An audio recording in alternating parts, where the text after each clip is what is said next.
할렐루야. 7월 16일 예배 오신 성도님들을 주의 이름으로 환영합니다. 오늘은 제 개인 사정으로 설교 음성으로만 나갑니다. 양해해 주시길 바랍니다. 오늘의 말씀은 요한복음 2장 1절에서 11절 말씀입니다. 요한복음 2장 1절에서 11절 말씀 한 목소리로 같이 읽겠습니다. 1절입니다. 사흘째 되던 날 갈릴리 가나에 혼례가 있어 예수의 어머니도 거기 계시고 예수와 그의 제자들도 혼례의 청함을 받았더니 포도주가 떨어진지라. 예수의 어머니가 예수에게 이르되 저들에게 포도주가 없다 하니 예수께서 이르시되 여자여 나 무슨 상관이 있나이까 내 때가 아직 이르지 아니하였나이다. 그의 어머니가 하인들에게 이르되 너에게 무슨 말씀을 하시든지 그대로 하라 하니라. 거기에 유대인들의 정결례식을 따라 두세 통 드는 돌 항아리 6이 놓였는지라. 예수께서 그들에게 이르시되 항아리에 물을 채우라 하신즉 아귀까지 채우니 이제는 떠서 연회장에 갖다 주라 하시매 갖다 주었더니 연회장은 물로 된 포도주를 맛보고도 어디서 났는지 알지 못하되 물도온 하인들은 알더라. 연회장이 신랑을 불러 말하되 사람마다 먼저 좋은 포도주를 내고 취한 후에 낮은 것을 내거늘 그대는 지금까지 좋은 포도주를 두었다 하니라. 예수께서 이 첫 표적을 갈릴리 가나에서 행하여 그의 영광을 나타내시매 제자들이 그를 믿으니라. 아멘. 오늘의 설교 제목은 혼인잔치입니다. 당신이 무엇을 먹는지 말해달라. 그러면 당신이 어떤 사람인지 알려주겠다. 이 말은 19세기 프랑스 사람이 쓴 책 미식 예찬에 나온 문장입니다. 당시 프랑스 사회는 신분에 따라 먹는 음식이 달랐습니다. 그래서 무엇을 먹는지 알면 그 사람의 신분을 알 수 있었던 것이죠. 당시 성직자와 귀족은 전체 토지의 40%를 가지고 있었습니다. 세금이 먼저 되었습니다. 쇠고기와 고급 포도주와 위스키를 먹었습니다. 그러나 일반 대중들은 수준 낮은 포도주를 먹었습니다. 맥주를 마셨습니다. 돼지고기를 먹었습니다. 그런 의미에서 무엇을 먹는지 알면 어떤 사람인지 알 수 있었던 것이죠. 미국의 영양학자 빅터 린드라가 1920년대에 이 말을 적극 활용합니다. 당신이 무엇을 먹는지 말해달라. 그러면 당신이 어떤 사람인지 알려주겠다. 그는 말합니다. 질병의 90%는 불량식품에 기인하며 당신이 먹는 것이 당신이다 주장했어요. 자, 이 말은 그 이후로 다양한 형태로 패러디되고 모방되었습니다. 광고에 반영되었어요. 명품 광고 속에 당신이 구매한 것이 곧 당신이라고 메시지를 넣고 있어요. 당신이 타는 차가 당신을 말해준다. 당신이 사는 곳이 당신이 누구인지 말해준다.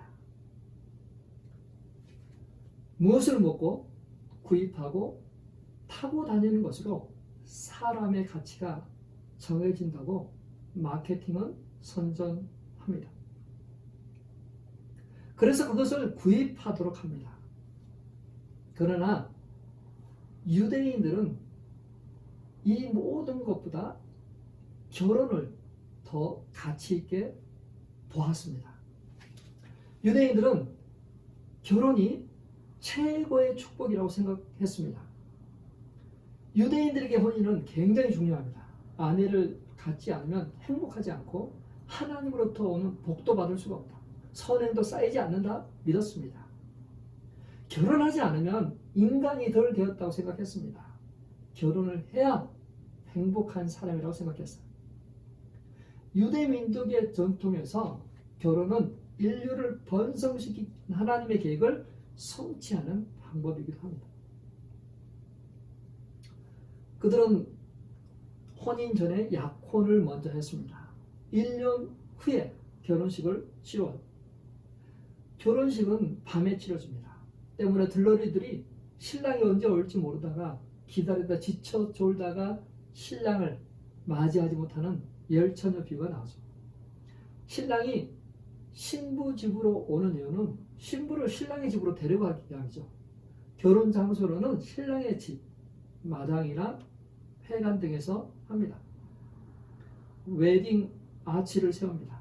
4개의 기둥을 세우고 큰 천으로 치장합니다. 요즘은 신랑 신부들이 그 4개의 장대를 붙잡고 서 있기도 합니다. 신랑은 우리처럼 양복을 입거나 또 신부는 하얀 드레스를 입고 얼굴을 베일로 가립니다. 자, 신부를 데려오기 위해서 신랑은 지참금을 내야 됐습니다. 돈이 없으면 결혼하지 못했어요. 옛날에는 많은 돈을 내야만 됐습니다.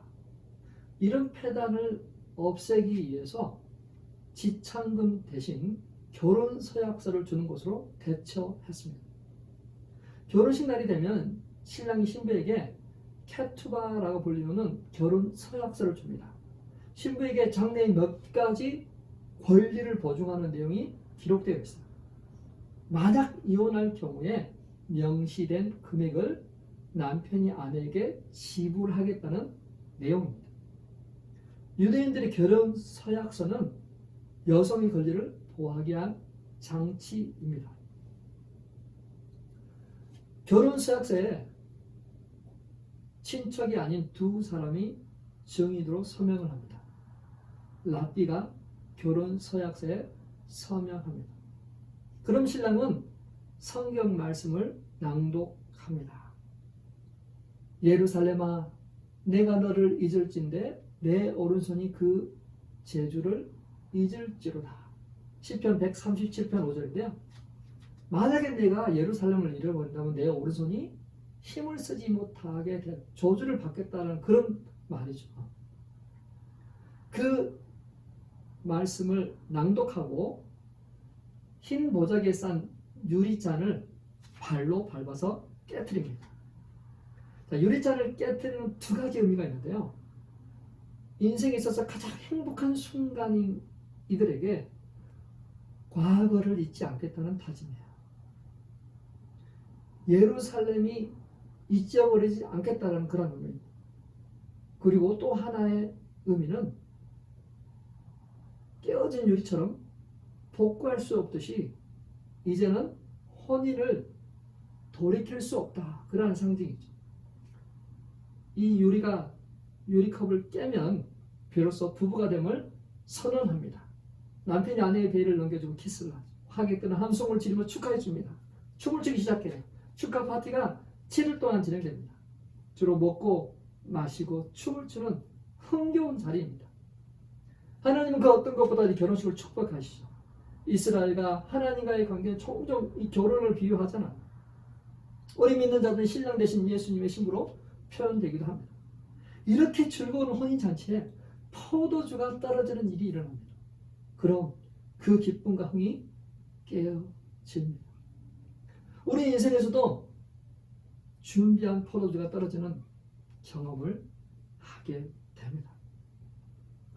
신랑은 약혼하고 나서 신부를 데려오기 전 1년 동안 결혼식을 준비합니다. 함께 살 방을 준비합니다. 혼인잔치에 쓸 포도주를 구입하기 시작합니다. 7일 동안 진행되던 잔치 음식을 준비합니다.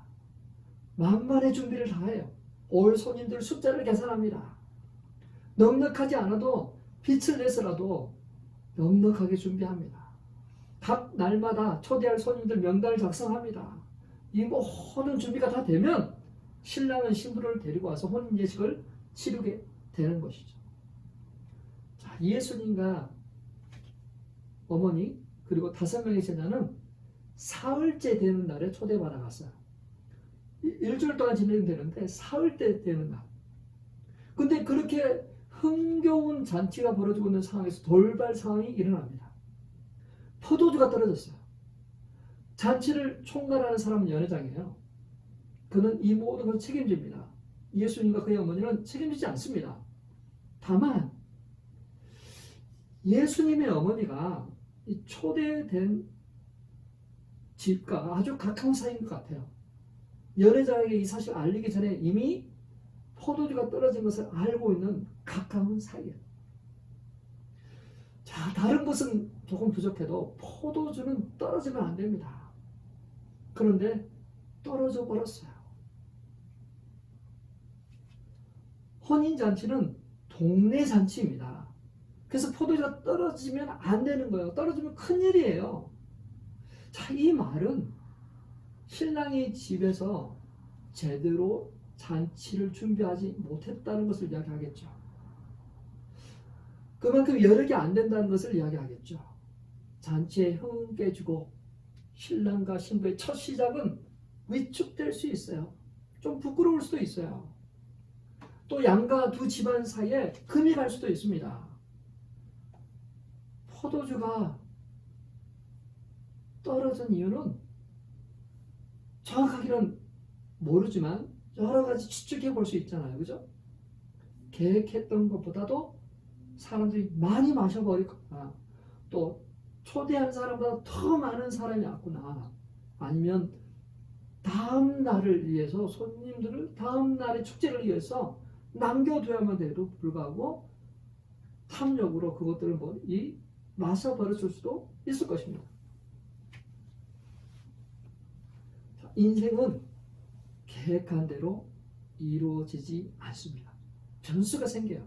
우리 인생에서도 이런 일이 생깁니다. 물질이 부족할 수가 있어요. 일하는 종업원이 부족할 수 있습니다. 건강이 약해질 수 있습니다. 사람들의 욕심과 욕망이 나의 계획에 차질을 줄 수 있어요. 계산을 했지만 계산이 잘못될 수도 있어요. 날씨에 영향을 받을 수도 있습니다. 저도 한 번은 애들하고 같이 포테이토 칩 하이킹 갔어요. 주차하고 올라갔습니다. 더운 날씨였어요. 생각했던 것보다 경사가 있었고 날씨가 더웠습니다. 그래서 애들이 물을 많이 마셨어요. 정상에 올라가기도 전에 물이 떨어지고 말았어요. 이것뿐이겠어요. 우리가 계획하고 생각하는 것보다 다른 쪽으로 흘러갈 때가 있죠. 준비한 것이 떨어질 때가 있습니다. 결핍을 느낄 때가 있습니다. 포도주가 떨어진 것 같이 연료가 떨어지고 은행 잔고가 떨어지고 감정 탱크가 비어져 갑니다. 마리아는 포도주가 떨어진 것을 알고 어떻게 행동했습니까? 예수께 알렸어요. 저들에게 포도주가 없다. 있어야 할 것이 바닥났다. 다른 표현을 하면 기도했습니다. 믿음의 대상을 바라보았습니다. 그리고 간구했습니다. 믿음과 순종이 결합할 때 혼인잔치는 더욱 풍성해집니다. 자, 마리아는 예수님께 알렸습니다. 근데 예수님께서 좀 엉뚱한 말을 하시는 거예요. 여자여, 나와 무슨 상관이 있나이까? 우리 문화에서는 이 말이 조금 예의에 맞지 않아 보입니다. 왜 그렇게 말씀하셨을까 의문이 생깁니다. 예수님은 모친 마리아에게 여자여라는 표현을 2번 사용하셨어요. 오늘 본문 가나 혼인잔치에서 예수님의 모친에게 여자여라고 했고 또 십자가 위에서 마리아와 사랑하는 제자 요한이 함께 선 것을 보시고 그 모친께 말합니다. 여자여 보소서 아들 요한입니다. 또 요한에게 보라 내 어머니라 하셨어요. 자, 예수님이 누구인지 알 때 이 여자여라는 표현이 이해가 됩니다. 그는 성령으로 잉태되었어요. 천사가 약혼한 마리아에게 그 소식을 전했을 때 마리아는 주여 주의 여종연이 뜻대로 되기를 원합니다 고백했어요. 말씀대로 남자와 동침하지 않았는데 임신했습니다. 이것을 경험한 마리아는 경외함으로 이 모든 것을 받아들입니다. 그러나 요셉은 이해가 되지 않았어요. 가만히 끊고 자였습니다. 천사가 요셉과 만나서 그 모든 것을 설명해 줍니다. 드디어 요셉도 믿음으로 받아들입니다. 태어났습니다. 동방박사들이 별을 보고 찾아와 보배를 드리고 경배합니다. 한밤중에 양을 치던 목자들이 경배하러 옵니다. 요셉과 마리아에서 태어난 예수는 육적인 아들이 아닙니다. 아들을 낳으면 예수라 하라. 자기 백성을 저희 죄에서 구원할 자. 인간의 몸으로 태어났지만 인간의 아들이 아닌 메시아로 태어났습니다. 요셉과 마리아도 그 사실을 분명히 기억하고 있습니다. 어린 예수에게 아빠, 엄마라고 부르라고 강요하지 않았어요. 어린 예수도 자신의 정체성을 알고 있었습니다. 한 번은 이런 일이 있었어요. 명절을 보내고 집으로 돌아가는 길에 예수를 잃어버린 것을 알게 됩니다. 그래서 그 요셉과 마리아가 급히 예루살렘 돌아가서 찾습니다. 성전에서 찾았어요. 예수가 말합니다. 내 아버지 집에 내가 있어야 할 것을 알지 못하였나니까? 자, 이러한 백그라운드를 가지고 보면 여자여 라는 말이 이해가 되는 거죠. 여자여 내 때가 아닙니다. 신적 거지를 가지고 아직 내 때가 오지 않았다는 자기 선언이었어요. 그러나 마리아는 그 말을 듣고도 포기하지 않습니다. 무언가를 기대하고 소망합니다. 이 상황을 그냥 지켜보고 계실 분이 아니라는 것을 알고 있었어요. 그래서 마리아는 종들에게 말합니다. 너희에게 무슨 말씀을 하시는지 그대로 행하라. 마리아를 통해서 믿음이란 무엇인가 알 수 있습니다. 믿음은 그 믿음의 대상에 대한 변함없는 신뢰입니다. 믿음은 감정이 아닙니다. 신념이 아닙니다. 신앙 경력도 아닙니다. 믿음은 믿음의 대상에 대한 변함없는 신뢰입니다. 이 믿음을 가지고 계십니까? 지금 처해 있는 상황과 느낌으로는 허락받지 못한 것 같습니다. 그러나 마리아가 신뢰하고 믿었던 것 같이 바라고 소망하시길 축원합니다. 믿음은 믿음의 대상에 대한 변함없는 신뢰입니다. 이 믿음을 가지고 주변 사람들에게 믿음을 가지도록 격려하시길 바랍니다. 소망을 주시길 바랍니다. 믿음의 반응을 하도록 준비시키길 바랍니다. 마리아는 종들이 믿음으로 반응하도록 준비시켰습니다. 그들에게 말했습니다. 무엇을 말하든지 그대로 순종하라고 그들 당부했어요. 종들은 준비되었고 순종했습니다. 항아리 6개에 물이 채워집니다. 그 항아리의 물이 무슨 물이냐? 식사하기 전에 손과 발을 씻는 물이에요. 더럽고 부정한 것을 씻어내는 물입니다. 정결 예식에 쓰는 물이죠. 자, 물이 채워지자 예수님께서 말씀하세요. 물을 포도주 대신 떠서 연회장에 갖다 주어라. 갖다 주어라 하심에 갖다 주었다고 기록하고 있습니다. 자, 종들의 모습을 통해서 순종이란 무엇인가 배울 수 있겠죠. 순종이란 순순히 복종하는 것입니다. 말하는 대로 따르는 것입니다. 만약 내가 이 종들 중에 하나였다면 어떻게 반응했을까요? 분명 물입니다. 아직 포도주로 변화되지 않았어요. 항아리에 있는 물은 언제 변화되는지 모릅니다. 아마도 그 항아리에 있는 물을 포도주병에 담았을 때 변화될 수도 있어요. 아니면 그 담은 물을 가지고 연회장에게 가는 동안에 변화됐을 수도 있습니다. 모릅니다. 그러나 한 가지 아는 것은 우리가 순종할 때 그러한 기적은 일어난다는 거죠. 순종하는 자를 통해서 하나님은 크신 일을 이루십니다. 종들은 의의를 제기하거나 질문하지 않았어요. 다만 순종하여 움직였을 뿐입니다. 요한복음 2장 9절입니다. 같이 읽겠습니다. 연회장은 물로 된 포도주를 맛보고도 어디서 나는지 알지 못하되 물 떠온 하인들은 알더라. 연회장이 신랑을 불러 묻습니다. 최상급의 포도주를 왜 이제서야 내어 놓느냐? 연회장과 일반 하객들은 최상품의 포도주를 마시며 기뻐했습니다. 그러나 이들보다도 더 기뻐하는 사람이 있었어요. 더 감격스러워하는 사람이 있었습니다. 더 영광을 돌리는 사람도 있었어요. 이 포도주를 떠온 하인들은 더 기뻐했어요.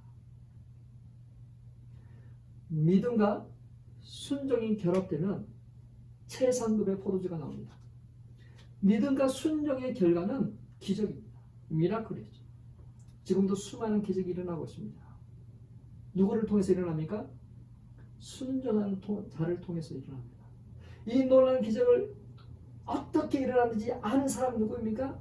순종하는 사람입니다.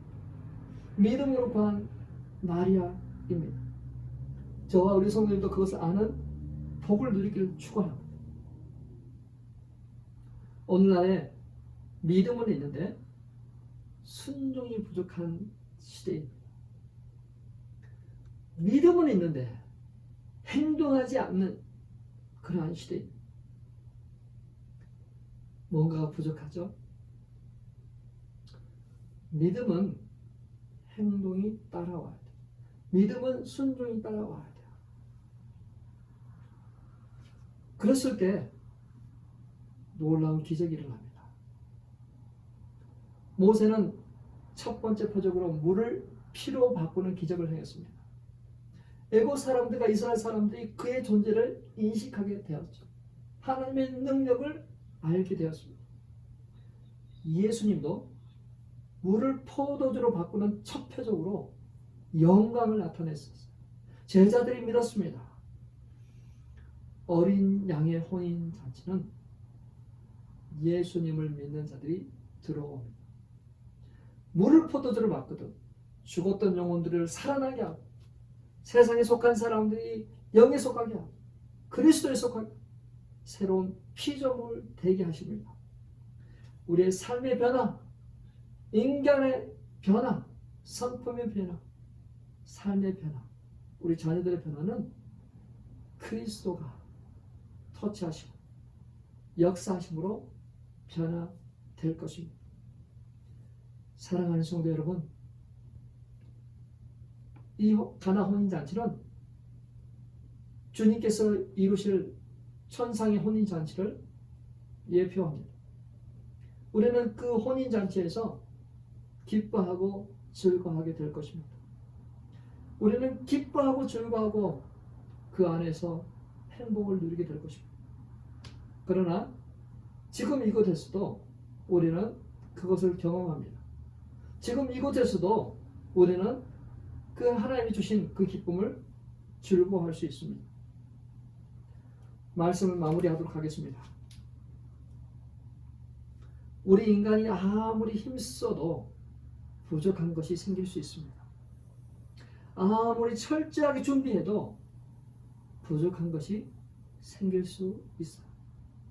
사람의 힘으로 사람을 만족시키는 것은 불가능합니다. 그럴 때 그래서 우리는 주님을 찾아야 됩니다. 주님께 구해야 됩니다. 주님께서 우리의 부족한 것들을 채워주시고 죽었던 영혼을 살려주십니다. 우리는 먹고 마시는 것으로 그 사람이 누구인가를 아는 시대에 살지만 우리는 예수 그리스도 안에서 그 모든 것들을 초월하여 새로운 정체성을 가질 수 있는 사람입니다. 사랑하는 성도 여러분, 그리스도 안에서 새로운 피조물, 그의 거룩한 신부되어 그분과 함께하는 그 혼인잔치의 주인공이 되는 저와 우리 성도님 되시길 주의 이름으로 축원합니다. 우리 적용 찬양 같이 하시도록 하겠습니다. 주님 말씀하시면 내가 나아가리라.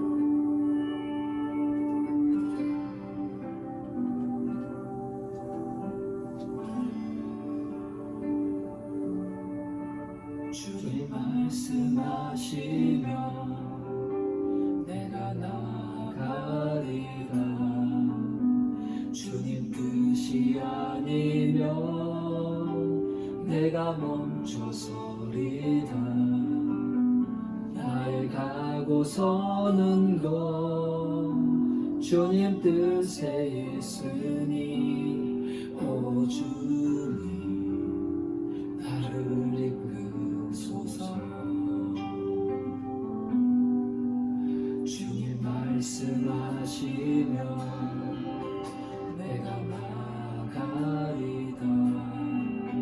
주님 뜻이 아니면 내가 멈춰서리다.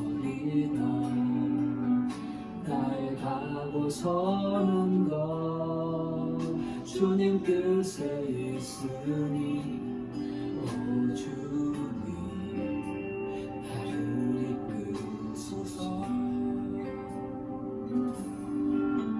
다시 그곳에 나 있기 원합니다. 이끄시는 대로 순종하며 살리니 연약한 내 영혼 통하여 일하소서. 주님 나라와 그 뜻을 위하여. 주님 말씀하시면 내가 나가요. 주님 말씀하시면 내가 나가리다. 주님 뜻이 아니면 내가 멈춰서리다. 나의 가고 서는 것 주님 뜻에 있으니 오 주님 나를 이끄소서. 다시 그곳에 나 있기 원합니다. 이끄시는 대로 순종하며 살리니 연약한 내 영혼 통하여 일하소서. 주님 나라와 그 뜻을 위하여. 다시 그곳에 나 있기 원합니다. 이끄시는 대로 순종하며 살리니 연약한 내 영혼 통하여 일하소서. 주님 나라와 그 뜻을 위하여. 오 주님 나를 이끄소서. 오 주님 나를 이끄소서. 오 주님 나를 이끄소서. 우리 말씀 기억하시면서 같이 기도했으면 좋겠습니다. 우리에게도 부족함이 있죠. 결핍이 있을 수 있어요. 누구에게 기도하십니까? 믿음은 내 믿음의 대상 되신 예수 그리스도를 바라보는, 변함없이 믿고 신뢰하는 것입니다.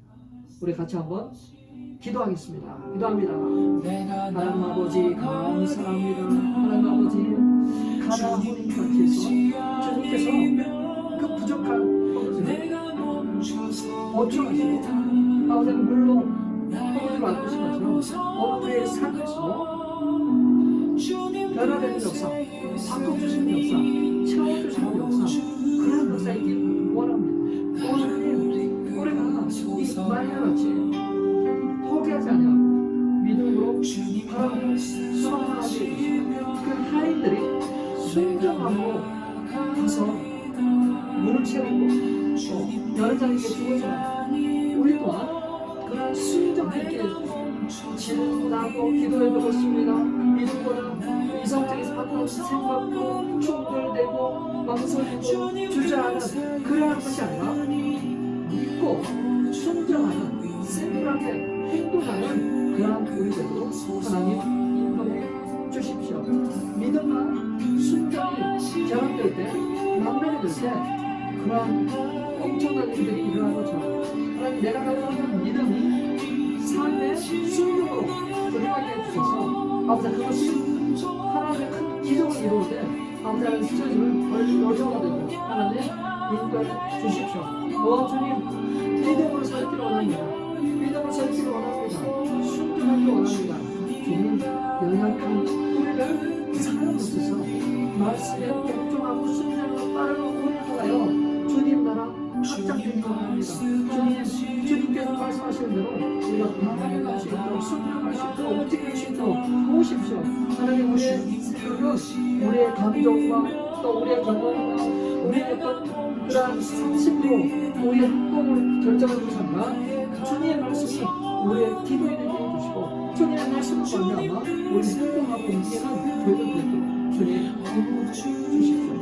주님 그러기를 원합니다. 주님 인정하시고 기적을 경험하고 순종하고 따라가는 그래서 하나님 나를 하나님도 성인자지가 풍성해지는 그런 대한 있도록 주께서 인도하시고 사랑해 주시옵소서. 주님 그렇게 하신 주님을 찬양합니다. 이 시간과 선교제에 나가는 우리 선교사님들을 위해서 기도합니다. 우리 선교사님들의 삶에 우리 선교사님들의 삶 가운데 크신 열매가 있도록 해달라. 또 이 시간에 몸이 불편한 또 몸에 병이 있는 치료 중에 있는 우리 한우들을 위해서 같이 기도합니다. 하나님 아버지 감사합니다. 이 시간에도 우리가 또 선교제 나가는 우리 선교사님들을 위해서 기도합니다. 따뜻한 문화와 언어가 다른 그곳에서 복음을 증거하고 나갈 때 하나님 아버지 그들의 삶이 공부하지 않게 해주시고 아버지 하나님 가나운 잔치에 혼인 잔치가 벌어진 것처럼 항상 풍성하게 해주십시오. 부족함이 있는 것 주님 채워주시고 공급하시고 아버지 물을 포도주로 바꾸신 것 같이 그곳에 아버지 환경과 인간과를 바꿔주시고 그곳에 나오는 그 영혼을 바꿔주십시오. 아버지 하나님 우상을 숭배하는 그들이 하나님을 경외하는 자들로 하나님을 예배하는 자들로 바꿔주십시오. 주님 주께서 아버지 물 포도주 바꾼 같이 그 나라를 바꿔주십시오. 그 영혼들을 바꿔주십시오. 그 땅을 바꿔주십시오. 그 땅에 하나님 나라대로 하나님을 인도하시길 바라기를 원합니다. 주님 하나님께로부터 하나님과 역사되기를 원합니다. 주님 붙잡아 주시고 기름 부어 주시고 그 안에 역사하게 하여 주옵소서. 살아계신 하나님 아버지 거기에서 복음 지나오는 우리 아버지 변화된 인성의 삶을 축복하시고 아버지는 귀한 아들이 온전히 잘 만들고 돌아오기를 원하여 주옵소서. 하나님의 주신 아버지들은 아버지 성령 못한 그 학생들이 그 장로들이 아버지 그 땅에 복음을 찾으러 돌아오도록 그래서 포로는 그 복음의 모든 씨앗들이 아버지 열매 맺도록 그것에 현지 성도사님과 연결돼서 그 사람들이 풍성해지도록 하나님 역사하시고 역사하여 이스라엘에서 아버지 복음증을 위에 나오냐 합격하시고 아버지 하나님 나라 확장되게 해주시고 아버지 하나님 많은 유대인들이 아버지 메시아 되신 예수 그리스도를 알고 그분을 인정하고 그분을 메시아로 받아들이고 주님을 믿고 주님께 영광을 돌리며 그 땅에 행복을 위하여 기도하며 눈물을 흘릴 수 있는 그런 많은 예수자들 생기도록 주께서 인도하여 주옵소서. 그냥 따르게 함께 하시고 그냥 따르게 아버지 생명을 지키시고 건강을 지키시고 그의 신변을 지켜 주옵소서. 또 하나님 아버지 태풍당에서 아버지 복음 증거하는 남자를 전상했습니다.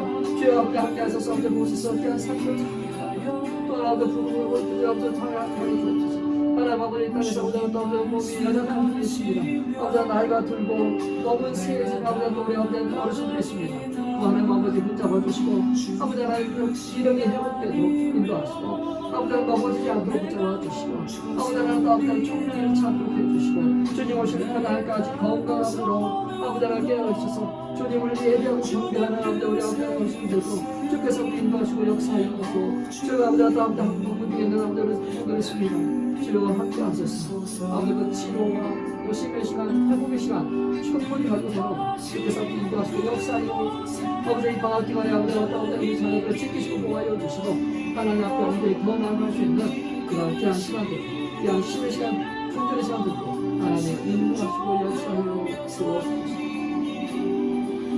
살아계신 예수 그리스도의 이름으로 기도 올려옵나이다. 아멘. 아멘. 우리가 기도하는 것보다 더 넘치도록 역사하시는 하나님을 찬양합니다.